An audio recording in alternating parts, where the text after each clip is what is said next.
பாத்தீங்கன்னா பெண்கள் பாதுகாப்பு ஒழுங்கா இருந்திருக்கும், சட்டம் ஒழுங்கு சரியா இருந்திருக்கும். பச்சை பிள்ளைங்க, படிக்கிற பிள்ளைங்க, சின்ன பொண்ணுங்க, வீட்டுல இருக்கிற பொண்ணுங்க, வேலைக்கு போற பொண்ணுங்கன்னு இவங்க எல்லாருக்கும் நடக்கிற கொடுமைகளை சொல்ல முடியல சார். அண்ணா பல்கலைக்கழகத்தில் மாணவி பாலியல் வன்கொடுமை செய்யப்பட்ட விவகாரத்தில் கைது செய்யப்பட்டவர் திமுகவை சேர்ந்தவர் என்கிற தகவல் வெளியாகி உள்ளது. பள்ளிக்காக கல்விக்கு கூட்டு பாலியல் வன்கொடுமைக்கு ஆளாக்கப்பட்டுள்ளார்.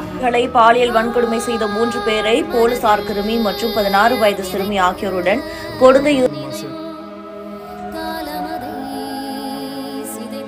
காரில் கடத்தி சென்று கூட்டு பாலியல் வன்கொடுமை செய்ததாக கூறப்படுகிறது. இடத்தில் 15 வயது மகளை பாலியல் பலாத்காரம் செய்ததாக அந்த பொண்ணை பாலியல் வன்கொடுமை செஞ்சிடறான் அப்படின்னா இந்த வீடியோவை சோசியல் மீடியால போட்டுருவேன். வகுப்பு மாணவிக்கு பாலியல் தொல்லை கொடுத்த வழக்கில்